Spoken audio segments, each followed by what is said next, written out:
दूसरी तरफ आज 7 मई को इमरान खान साहब के जो अलकादर केस था, जिसमें इमरान खान और बुशरा बीबी की अपीलों की समाअत का दिन था। कल हम आपको पहले ही आगाह कर चुके हैं कि बैरिस्टर सलमान सफदर साहब ने एक दरख्वास्त दाखिल की, जिसके तहत ये इस्तदा की गई कि केस को मुलतवी कर दिया जाए तावक्ते के वो अपने क्लाइंट से फ़र्दर इंस्ट्रक्शंस ले सकें।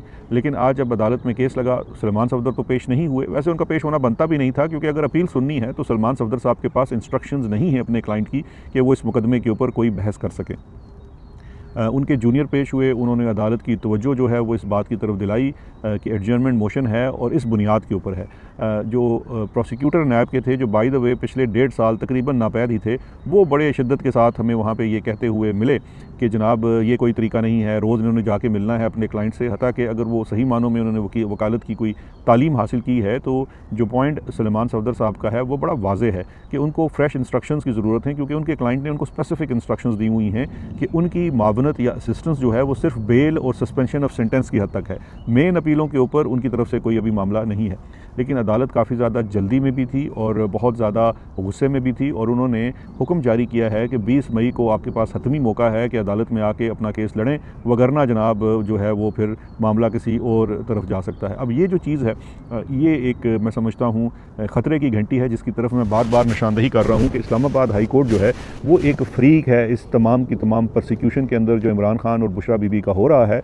और किसी सूरत भी तहरीक इंसाफ या इमरान खान साहब को बतौर एक साइल के इस अदालत के सामने अपना मामला नहीं उठाना चाहिए। उन्हें इस अदालत का, इस पूरे सिस्टम का बाइकआउट करने की ज़रूरत है। अगर ये अदालत उनको यकतरफ़ा सज़ा देना चाहती है तो भले दे, लेकिन कम अज़ कम उसकी पार्टी नहीं बननी चाहिए। लेकिन इस पूरे मामले के ऊपर इमरान खान साहब की जानिब से, तहरीक इंसाफ की जानिब से और अपोजिशन के जो बड़े बड़े नाम हैं और अपोजिशन लीडर हैं, मैं बार बार ये अर्ज़ कर रहा हूँ कि ये स्ट्रेटजी आपको अपनाने की ज़रूरत है। आपको डोगर के ख़िलाफ़ रेफरेंस फ़ाइल करना है।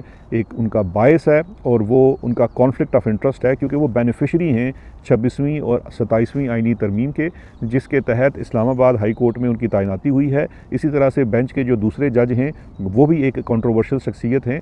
तो इस बेंच के सामने, इस फोरम के सामने तो इमरान खान साहब का मामला नहीं लगना चाहिए, क्योंकि एक शदीद बायस है जो कि इंसाफ के तमाम असूलों और कवानीन के ख़िलाफ़ है। ये जब तक स्ट्रेटजी नहीं अपनाएंगे, अगर इसके अलावा कुछ करते हैं तो फिर तो काफ़ी हद तक लगता है कि वो आप ख़ुद ही सज़ा करवा कर घर चले जाएंगे। दूसरी जानिब जो फुर्ती दिखाई जा रही है इस्लामाबाद हाई कोर्ट से, अगर 20 को वो उन्होंने यही किया तो फिर ये भी हो सकता है कि वो यकतरफ़ा भी सज़ा सुना दें। यकतरफ़ा सज़ा की कोई परवाह नहीं होनी चाहिए। इसके साथ साथ दोबारा अर्ज़ कर देता हूँ कि नैब का वो कानून जो एक रीसेंट अमेंडमेंट की गई, जिसके तहत अपील फेडरल कॉन्स्टिट्यूशनल कोर्ट में जाएगी, वो चैलेंज करना भी अभी बाकी है, जो तहरीक इंसाफ की जानिब से चैलेंज नहीं किया गया, ताकि वहाँ पे वकीलों की एक भरमार है।